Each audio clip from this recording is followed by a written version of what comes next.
Buenas tardes, muchísimas gracias por estar el día de hoy acompañándonos como siempre en una charla más en Quier Mujeres. Y bueno, el día de hoy tenemos como siempre un invitado especial que yo agradezco la aceptación a esta charla, Sebastián. Muchas gracias. Él es Sebastián Martínez. Me voy a permitir dar una semblanza corta del currículum que nuestro invitado tiene.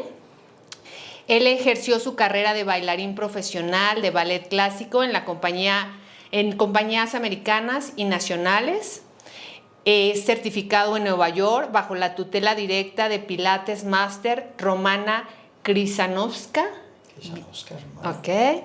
Y es investigador autodidacta, docente y conocedor de disciplinas de desarrollo humano y de trabajo corporal desde hace 25 años. O sea, sabemos del cuerpo, ¿verdad, Sebastián? Sabemos del cuerpo, en experiencia y en muchas cosas. Ok, perfecto. Y bueno, el día de hoy nuestra charla se llama o se titula Mi luz y mi sombra corporal. Mi luz y mi sombra corporal. Cuando tú me dijiste, bueno, que te invité y que decíamos, ¿cómo va a ser el título de la charla? Y que tú empezaste a hablar acerca de la sombra, como que ahora en las redes sociales está muy de moda esto de la dualidad y de la sombra, lo bueno y lo malo. Y tú me dijiste, bueno, pero es que también en el cuerpo existe esta parte, ¿no? Claro. Y entonces ahí dije, a ver, platícame acerca de esto. Pues es que es muy viejo, desde de la dualidad el cuerpo y la mente, si hay una separación. Ahora la ciencia nos ha ido ayudando a que cada vez tenemos muchas corrientes de desarrollo humano, las cuestiones psicológicas, las cuestiones terapéuticas alternativas, muchos trabajos corporales, pero desde la antigüedad siempre ha existido esa dualidad de cuerpo-mente. Okay. Había en los allá en el Tíbet había como un escrito muy famoso que era el Canon de Pali. Ajá. Que decía, tu realidad física es el reflejo de los patrones de tu pensamiento. Ok, entonces podríamos decir que tu cuerpo habla más de ti de lo que te imaginas. El cuerpo habla de lo que tenemos, como esa famosa frase que ahora que como es adentro es afuera. Ajá. Pues es eso.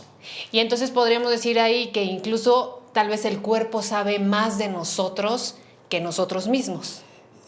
Sí, la mente hace trampas, el cuerpo no miente. Ajá, exacto. El cuerpo no miente, el cuerpo sí, el quien sabe leerlo es una Biblia. Es fascinante, el que tiene la habilidad de ese código de lectura de un cuerpo sabe con quién está. ¿Y cómo es que empezaste, bueno, con todos estos 25 años de trabajo corporal, finalmente al ser bailarín, finalmente al estar en diferentes compañías, en todo este trabajo que has estado haciendo? ¿Cómo fuiste como llegando a esta línea, a este concepto de no podemos separar la mente del cuerpo ni el cuerpo de la mente? Pues primero por necesidad, porque yo empecé muy tarde, yo era futbolista. Entonces yo quería ser futbolista como mucha gente con un recurso limitado en muchos aspectos, pues yo quería ser futbolista. Entonces cuando las puertas empezaron a cerrar por circunstancias muy particulares, llegué a la parte de la cultura, a una escuela de arte, donde me dieron una beca, donde no me costó más que estar aprendiendo. Y entonces fui siguiendo una dinámica de seguir creciendo, hasta que llegó la oportunidad de ir, me tuve que ir a México, a la ciudad de México, y ahí queriendo o no queriendo, llegué pues en esa época llegué a un lugar muy exclusivo y que era lo mejor que había en la escuela de Olga Brinsky, la escuela de arte, y así como jugando, me fui envolviendo, hasta que llegué a la Compañía Nacional de Danza y también fui escogido, y entonces empecé a tener contacto con profesores, con gente ya de mucho currículum en el área. Yo me acuerdo que el esposo de Olga Brinsky, Joe Doucet, me decía, toma ballet. Y entonces, pues así fue como te fuiste desarrollando, creciendo, inercia, involucrando. Y queriendo ser, era un mundo nuevo y atractivo, muy atractivo, y entonces pues yo lo único que quise es como no tirar la toalla y no poner un prejuicio antes, Ajá. hasta que después, en una casa donde yo vivía había un señor que también vivía ahí, pero él era retirado de Estados Unidos y siempre me decía, Chapulín, me decía, te invito a desayunar. Entonces me decía, ¿qué haces aquí? Tú no eres para esta ciudad, o sea, ¿tú realmente qué quieres ser? Ajá. Yo unos días antes o meses antes había ido a Bellas Artes a ver una obra y a mí me había encantado esa obra, perdí un poco el aliento de la emoción, Wow. entonces fue cuando yo dije, yo quiero ser eso. Yo quiero entrar a este mundo. A este mundo. Y entraste a este mundo y te involucraste, te dedicaste y luego has estado dando como un poco de entrenamientos, has ido conociendo el cuerpo. Sí, primero lo tuve que hacer así, el reto era transformarme en un bailarín. Ajá. ¿Qué te daba eso? Bueno, pues te daba, los mismos profesores te iban escogiendo, no te iban escogiendo, te iban Ajá. diciendo sí, no. Yo tuve la suerte de que me tuve que ir a Guadalajara y en Guadalajara encontré pues, mis primeros mentores, grandes mentores, formativos, hasta que en un tiempo determinado se presentó la oportunidad de ir a Estados Unidos y en Estados Unidos ahí pude también hacer una parte, empezar primero a profesionalizar mi trabajo, mi conocimiento y el compromiso también de ser mejor porque me contrataron como maestro y como bailarín. Ok. Entonces de niñas de 9, 11, 10, 13, 15 años. Y ahí es entonces donde empiezas como a conocer esta parte de la luz y la sombra. ¿En qué momento brincas o en qué momento, vamos, el punto es, ¿qué le podrías decir a la gente que después de toda esta trayectoria que tuviste y que has ido teniendo, cómo entras con este concepto de que es importante la mente, las emociones, no solamente como la disciplina? Empiezo con todo esto cuando empiezo a dar clases ya de una manera responsable con la gente que Ajá. vienen pidiendo ayuda, Ok. diciendo yo tengo este problema. O sea, es Bien. como la necesidad de las personas con problemas. Exactamente, con un problema determinado. A mí me duele la espalda baja, a mí me duele, sin ser un terapeuta, yo sabía que había algo que no se estaba haciendo bien. Y entonces, bueno, pues primero por necesidad de dar una verdadera ayuda, una ayuda real a las personas que me buscaban, fui entendiendo que hay una manera que estamos muy conectados entre la mente y el cuerpo, que todo lo que yo creía y lo que yo no creía, de mi imagen y de mi yo, porque tenemos que entrar al yo, así como yo pude cambiarme de un atleta, un deportista a un artista, pues fue una transformación muy interesante porque es como de la crisálida a la mariposa. Y ahí, por ejemplo, me gustaría como parar un poco a decir, ¿qué diferencias habría entre este entrenamiento deportivo o del atleta y que tú dices, se queda corto tal vez, ¿no? No está viendo la totalidad o la globalidad que ahora mencionas de, bueno, y desde esta otra línea es desde la parte hasta holística, podríamos decir? Sí, sí, la parte holística, cuando te empiezas a enfrentar a tus miedos, a tus dudas, cuando empiezas a entender que no eres tan bueno, y nadie te dice hasta que llega alguien y te dice, ¿sabes qué?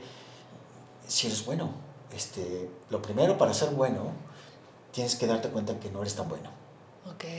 Entonces, aquí la cultura de la meritocracia también es muy importante. Sí es de gustos y de decir, pues es de apreciación de un maestro u otro, pero no, cuando eres bueno, eres bueno. Cuando te sale un paso, punto. No es de funcionalidad, es de merecer. Y es cuando entras a un mundo y te van dando una responsabilidad de ser un cuerpo de baile, un solista, un primer bailarín. Entonces hay categorías que están muy bien establecidas para decir, él ya es un solista, y se le va a pagar tanto. Ajá. Y todos los días te levantas a una hora y tienes una clase, y tienes un horario y tienes un calendario de trabajo y lo tienes que desarrollar, porque al final de cuentas, bueno, pues es presentarte en una obra donde lo haces, ensayas 300 veces para hacerlo una sola vez bien, Claro. que no pase una falla. Claro. El margen de error, de acuerdo a la responsabilidad que te pagan o que te contratan, pues es alta. Pero ahí, por ejemplo, a veces también el precio es muy alto en relación a tu cuerpo, porque en ocasiones, bueno, me ha pasado y lo he visto que los bailarines o las personas de alto rendimiento llevan al límite a su cuerpo, a veces destrozan su cuerpo, ¿no? Por justo esta parte de no observar hasta qué momento puedes parar o modificar o hacerlo diferente para no lastimarte. ¿Sí? Sí, aquí estamos hablando de una técnica que ya tiene casi 600 años. Entonces, para entender un poquitito esa parte, sí te tienes que meter en un viaje muy interesante, que es la historia de la danza. ¿Cómo fue? ¿Quién hizo el primer tratado de danza? En qué épocas empezó el trabajo de un bailarín a ser un poquito ya más atlético, más estudiado en la técnica, ya aplicación de una metodología. ¿Por qué un paso sí, por qué un paso no, por qué un paso primero, por qué un paso segundo? Pero entonces, ¿por qué habría tantas lesiones ahora pues entre esos bailarines, entre deportistas, entre la gente común y corriente? ¿Qué fue lo que tú descubriste en realidad? Descubrí que muchos, que ya las escuelas, en las escuelas más prestigiadas del mundo, enseñan anatomía. Ajá. Entonces, pues primero tienes que saber anatomía.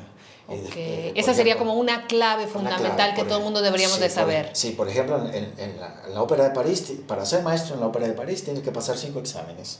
Primero, anatomía, que ya es algo muy complicado. Segundo, música, leer partitura. Tercero, técnica. Tienes que saber qué es un paso, para qué sirve, cuál es la intensidad y cuál es su funcionalidad en la parte de la estructura o en la técnica del ballet. Historia de la danza y pedagogía. Okay. Entonces estamos hablando de unas cosas muy complejas que para empezar, cuando alguien tiene una falla mecánica, pues primero tenemos que saber dónde es el cuello de botella. Si es por un desconocimiento anatómico, biomecánico o fisiológico. Ajá. O emocional. También. Se ha descubierto, fíjate, voy a hacer que se ha descubierto ahora en el fútbol en España pasó, que se dieron cuenta que la cantidad de cortisol influye para que un futbolista se lastime o no. A un portero le dijeron, ¿sabes qué? Vas a tener que parar tu entrenamiento y vas a hacer en segundo. Y el portero, muy enojado, fue a la oficina a reclamar que por qué. Entonces los fisioterapeutas le dijeron, tomamos la muestra de tu cortisol y está muy alto. Entonces tienes el riesgo de lastimarte. Y el hombre, en vez de enojarse, dice, ¿saben qué? Sí, estoy pasando un divorcio. Entonces, sí es una parte muy interesante de cuando alguien mentalmente no está bien o emocionalmente no está bien, algo va a pasar. Es como romper la conciencia. Yo a veces les digo que una lesión inicia cuando justamente tú estás haciendo un movimiento deportivo y tu mente está en otro lugar y tú estás aquí ejecutando. Entonces de repente haces algo y ¡pum!, te lastimas. Claro. Y dices, ay, es que porque cargué algo, porque hice un movimiento, y en realidad dices, no, es que no estabas aquí en su sitio, en el lugar, ¿no? Tu mente estaba en otro lado por todo el estrés y las broncas que tenemos. Es correcto, ¿no? Sí, es falta de conciencia. Y entonces aquí regresaríamos como a esta parte de esta luz y esta sombra estaría vinculada con esto, totalmente. Totalmente, no puedes separar la mente del cuerpo. Mente sana, cuerpo sano. Yo lo pondré así, la frase de los griegos, del antiguo, era cuerpo sano, mente sana. Ajá. Yo lo pondría al revés ahora. Mente sana, cuerpo sano. Okay. ¿Y cómo lo manejas tú? ¿Cuál sería como este concepto que podría ayudarle a las personas? Porque digo, actualmente yo creo que hay como una tendencia al cuerpo, ¿no? A la armonía del cuerpo, o a veces no sé si es a la armonía o la desarmonía, pero a tener ciertos prototipos y morfologías de tales modas, imágenes. Sí, yo pienso que primero por dentro y luego por fuera. Ok. O sea, este eslogan de para verte bien por dentro, por fuera primero tienes que estar bien por dentro. Y tienes que conocerte tú. Tienes que ver en tu desarrollo del yo dónde estuvo el cuello de botella. Dónde estuvo la impronta o el trauma, si lo quieres ver así. Ajá. ¿Quién me dijo que yo era así? Ok. Entonces a veces tienes que enfrentarte a romper los paradigmas que tú creías. Yo, por ejemplo, yo rompí muchos paradigmas. Primero ser hombre y ser bailarín. En una cultura muy restringida, mexicana, de provincia, tuve que romper muchos paradigmas. Mi historia familiar, mi estructura familiar rota. Entonces yo tuve que romper muchos paradigmas. Pero eso fue un punto de quiebre para poder, es como decir, o sea, rompes estos paradigmas y te permites esta libertad de, Sí. Bueno, pero ahora empiezo a querer ser yo y a buscar mis objetivos y hacia dónde me quiero dirigir, independiente a estas creencias limitantes. Sí, totalmente. Entonces también tienes que ser muy real, decir mi tendencia en mi casa, mi genética es esta, yo tengo que cuidarme en este aspecto, esto que dijeron de mí no es cierto, porque yo ya lo probé, yo ya lo rompí, ya rompí ese paradigma. Entonces yo tengo que buscar en dónde me dijeron, en mi yo, cómo era yo, quién era yo y para qué era yo. ¿Y eso cómo lo encuentras? O sea, ¿cómo tú, Sebastián, logras hacer eso? Mucha gente a lo mejor dice, pues empecé ya con terapias o algo, pero ¿tú cómo te diste cuenta de en dónde empezaste con esta imagen y luego que esta imagen no te funcionaba y que decías, esto no lo quiero? Te va a dar mucha risa, pero fue cuando A volví a ver. León. Ay, bueno. Ahí yo también. Porque fue cuando volví a León. Yo me acuerdo que, cuando yo llegué a muchos lugares, siempre fui bien recibido, siempre fui bien tratado, bien querido. Y no digo que aquí no, Ajá. pero eran culturas completamente distintas. Yo empecé a llegar aquí otra vez a reconquistar mi pasado. Porque yo ya aquí ya tenía una historia. En otros lugares yo llegaba con una historia nueva. Entonces era muy fácil deslumbrar. Claro. No eras conocido, eras lo que quisiera hacer. Lo que quisiera hacer, es correcto. Entonces Ajá. llegas aquí y te enfrentas otra vez a tus, pues sí, vamos a decirle así, a tus traumas y a tus miedos. Y a la personalidad, a quien tienes que ser. Entonces, a las restricciones de un lugar, me acuerdo que yo llegué como un gendarme, ¿sabes? Creyendo que todo el mundo podía cambiar como yo. Entonces te vas dando cuenta que no es cierto, que no es así, que no puedes ser tan duro con los demás como fuiste contigo. Yo sí aguanté, yo tenía esa nivel de exigencia, ese nivel esa de capacidad. exigencia y esa necesidad de sobresalir y de querer hacer algo. Pero hay gente aquí, eran circunstancias completamente distintas. Entonces, pues empieza uno a preguntarse primero, pues no teniendo miedo a enfrentarte a lo que tienes enfrente. Por eso lo que dice Feldenkrais de que tenemos 3 estructuras. El sistema nervioso, que lo desarrollas en la parte que es la que hace que trabaje el cuerpo, que es la segunda estructura, con sus vísceras, con su esqueleto, con sus músculos. Y la otra, el medio ambiente, con su gravedad, con el espacio y con la sociedad que te condiciona. Entonces, pues enfrentar otra vez toda esa parte te hace preguntarte muchas cosas. Claro. Y entonces dices, ¿cuál es mi sombra? Pues mi sombra es mi miedo a no ser valorado, mi miedo a no ser reconocido, mi miedo a ser juzgado otra vez. A ser juzgado otra vez. Y entonces es cuando empiezas a ver a tus amigos de infancia que nunca entendieron por qué ese cambio, un montón de circunstancias. Otras circunstancias, ser una persona normal, entre comillas, cuando la danza es una burbuja donde vives, pero ya no te puedes relacionar tan fácil, no puedes, es un lenguaje que no todo el mundo habla. Si tú no sabes del lago de los cisnes, entonces no puedes hablar conmigo, porque entonces yo era como si me hubieran tallado como un David pulido en otro lugar, en otras condiciones. Exacto. Entonces yo llego y te veo y digo, no, pues todavía están en la época neolítica, porque sus cuerpos no están trabajados, no entienden esto. Entonces es un enfrentamiento muy complejo. Entonces uno se empieza a preguntar muchas cosas, dónde sí, dónde no, hasta dónde sí, hasta dónde no. Igual de la cultura, igual de hablar mi trabajo era saber de música. Me hice amigo de mucha gente que es artista, de escritores, de pintores, de escultores. Era mi ambiente, y entonces, Claro, era donde tú te sentías como pez en el agua. Exacto, entonces llego aquí, pues no, ¿verdad? Todo completamente distinto. Y entonces, ¿cómo logras, pues, poder con todos estos recursos que al final tú dices, pues funcionan, creo que pueden ser benéficos, cómo lo puedes plasmar o llevar a tu día a día, no solamente en tu vida, sino en tu trabajo? Entender a quién tengo enfrente y ser de la manera muy fácil cómo poder ayudarle. Aquí hay dos estímulos con los que podemos trabajar, uno es con la psique y otro es con el cuerpo.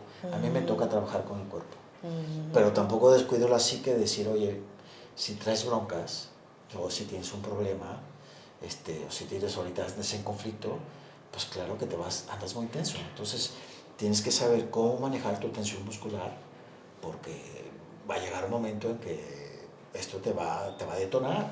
Claro, el cuerpo te va a mandar una información de que o paras o te paro. O cambias. O cambias o te paro. A mí me han llegado superdeportistas con 30 operaciones. El objetivo del ejercicio es estar sano, pero resulta que haciendo ejercicio me lastimo. Entonces, ¿cuál es el objetivo? Claro, claro. Y entonces es ahí que no escuchas tu cuerpo.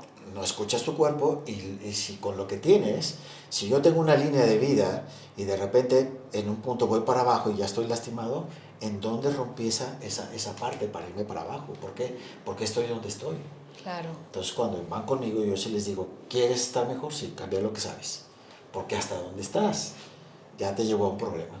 Entonces es como decir, o sea, tienes los mismos resultados y sigues haciendo las mismas cosas, ¿no? Es como, tengo un maestro que dice que el perro se muerde la cola, ¿no? Todo el tiempo estamos ahí y no salimos de este esquema. Como quieres mejorar si sigues haciendo lo mismo. Entonces cambia tu manera de trabajar, tu concepto del ejercicio que tienes, porque hasta ahorita ya tienes cirugía de rodillas, ya tienes cirugía de espalda, ya tienes cirugía de cuello, ya tienes cirugía de muñeca. Entonces, pues algo está pasando. Tu realidad te lo dice. Claro. Y entonces estas disciplinas, bueno, regresando como a la parte que es tu área, el deporte, ¿no? ¿Qué piensas ahorita relacionado con el deporte que hay?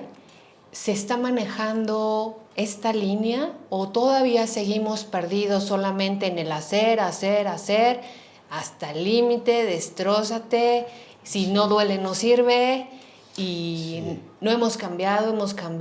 ¿Qué piensas tú? No, sí estamos perdidos todavía. Hay mucho trabajo formativo que no se está haciendo y empezamos por el conocimiento.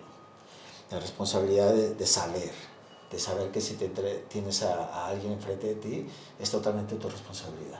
Lo que pase y lo que haga es tu responsabilidad, o lo que le pase y por lo que hace es tu responsabilidad. Claro. Siempre he propuesto esa filosofía de decir, cuando alguien está en mi clase es mi responsabilidad. Y aquí no puede haber un lastimado, porque ese es mi trabajo. O sea, nadie puede salir con un dolor en mi clase, en una sesión que yo haga, con algo lastimado. Digo, sí voy a entrar en partes un poquito difíciles de que cuando hago trabajo de tacto, pues sí tiene que doler, porque a veces pues hay demasiada tensión, y a veces la tensión es la manera de darte cuenta que no andas tan bien.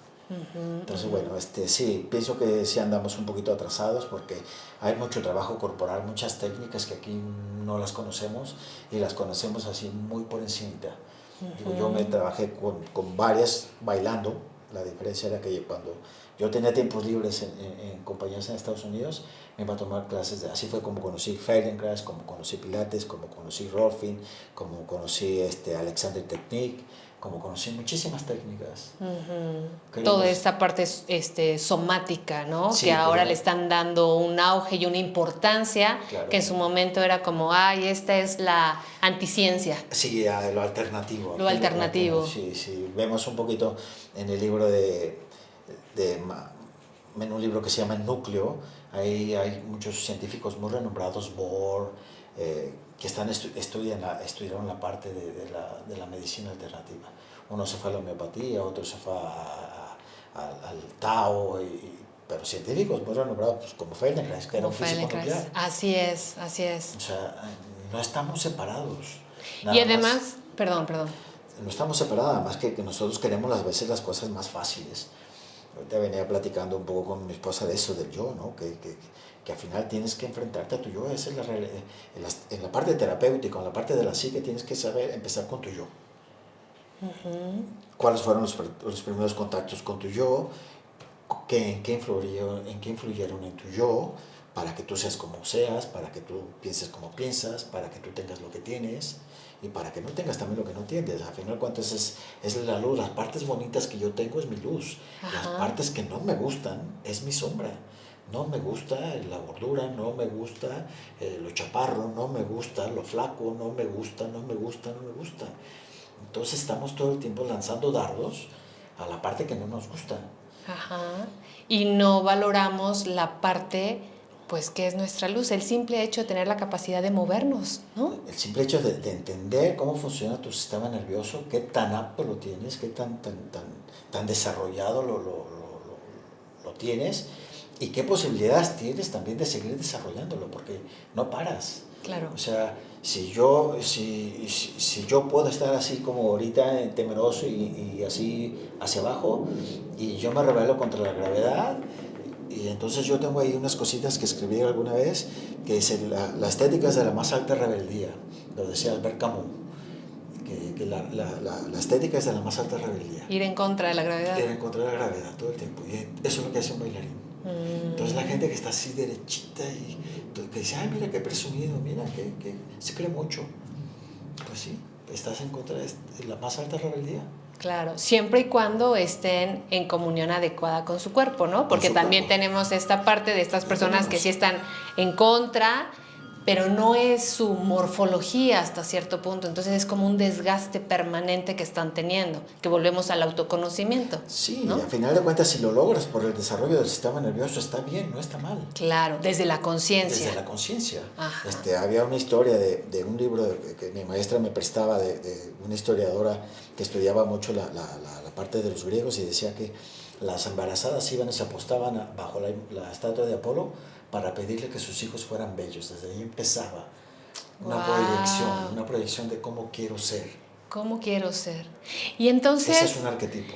Fíjate, esta parte me gustaría cerrar con esta línea, porque ya se nos está acabando el tiempo, o sea, se nos fue rapidísimo. Y regresando otra vez a esto de la sombra corporal, ¿qué podrías decir desde la parte entonces anatómica, física? No sé si es como dentro de estos arquetipos. ¿Cuál sería la sombra y cuál sería la luz en la parte corporal? Primero que te enfrentes desde adentro, ¿cuál es tu sombra? ¿Cuál es tu miedo? ¿Cuál es tu trauma? ¿Cuál es tu impronta? Como lo quieran llamar, si quieren, le quitamos eso de trauma. Pero entonces enfréntate a eso. ¿Para qué? Para que cambies. Por ejemplo, si vamos al estudio de las morfologías, una persona con tendencia a ser obeso, pues ahí hay un abandono. Entonces, primero, una persona demasiado delgada, pues ahí hay un rechazo. O una persona que quiere estar como muy fuerte, pues ahí hay humillación. Entonces tenemos que echar un viaje a nuestras heridas, a nuestras 5 heridas. A estas heridas de la infancia. A esas heridas de la infancia. ¿En dónde estaban? ¿Cuándo fueron? ¿Cómo fueron? Y empezar a hacerte amigable con ellos. Y decir, pues sí, a mí me daban unos azotes del diablo. Entonces, bueno, pues, pero ya no. Claro. Ahora ya soy un adulto, ahora yo lo manejo, yo no me voy a reencontrar con esta parte. Entonces, empiézale por dentro. Hay que empezarle por dentro, por aceptar, por tener conciencia, y hay muchos caminos para encontrarte. El trabajo que yo ofrezco pues es un camino, pero hay muchísimos más. Está Feldenkrais, que habla de eso, está Rolfing, hay muchas cosas, nada más si tener mucho cuidado, no caer en manos equivocadas, porque sí. hay mucho chantaje, hay mucha gente que digo yo, dentro de mi experiencia, que es lo que yo ofrezco, pues es mucho trabajo primero conmigo. Claro. Ahorita tengo 58 años y no tengo ninguna cirugía, no tengo ninguna hospitalización, no tengo ninguna fractura. Entonces, pues algo hice bien. Sí, y además es como decir, ser congruente contigo mismo, ¿no? Estamos hablando de nos movemos, bueno, me encanta Feldenkrais, yo es de las personas que yo admiro muchísimo. Y él dice una frase de nos movemos según la imagen que tenemos de nosotros mismos. Sí. ¿Cuál es la imagen que tengo mía? Pues que es lo primero que proyecto, ¿no? Sí, imagínate que los músculos reaccionan a la autoimagen que tienes. Exacto. Los músculos, o sea, Así es. reflejan la autoimagen. Así es. Fíjate qué fuerte, qué impresionante. Sí, sí, sí. De decir, pues yo ya estoy grande, yo ya estoy viejo y no tengo tono muscular. Claro. Desde aquí estás, ¿no? Desde ella no ando bien, entonces... Ay, Sebastián, pues nosotros nos podríamos quedar aquí platicando muchísimo. Creo que tenías muchísimo que decir, que hacer, pero me encantaría que en otra ocasión Claro, nos me vuelvas gusta. a platicar más. Sí. Creo que hay pocas personas o conozco pocas personas que hablan desde la parte física, pero involucrada con esta parte orgánica de la psique y que es fundamental, ¿no? Totalmente. Y que seguimos en esta línea de la autoimagen, del autoconocimiento y para saber qué te pasa, cómo cambiar, cómo tener otros recursos, pues es a través de conocernos a nosotros mismos. Sí, y encontrar los caminos adecuados. ¿Qué sí me funciona? ¿Qué sí es honesto? ¿Qué no es honesto? Ok. ¿Quién sí me ofrece algo para yo mejorar? ¿Quién no? Así también eso es. Me dicen, ¿el yoga es malo? No. Depende de quién lo enseñe. ¿El ballet es malo? No, tampoco. Depende de quién. quién lo enseñe. Claro. ¿Fue inglés es malo? Tampoco. Depende de quién lo enseñe. Así es. Oye, Sebastián, pues danos tus redes sociales, en dónde te podemos encontrar. Híjole. Coméntanos, por favor. Soy muy malito para las redes sociales, no soy muy expuesto, tengo que confesar. Soy bien curioso, me meto a las redes sociales a robarme cosas. Ajá. Yo casi no pongo, no subo, no me gusta hacer no me gusta tener followers, pero tampoco me gusta tener haters. Entonces, me cuido mucho de esa parte porque soy de mecha corta, pero bueno, Sebastián Martínez en Facebook, Analytic Body Solution en Instagram. Perfecto. Y bueno, después un día estábamos como platicando de a lo mejor hacer algún taller Sí. o algo en donde la gente pudiera en algún momento pues saber de todo este conocimiento que tú tienes y pues que lo experimente con gente que es profesional. Claro, que queramos hacer un intercambio de conocimiento. Cuando guste, yo estoy dispuesto. Esa es mi chamba. Perfecto. Trabajar. Pues muchísimas gracias, Sebastián. Un gusto. Les agradecemos a todas las personas que el día de hoy se conectaron con nosotros y los esperamos en nuestra siguiente charla. Gracias.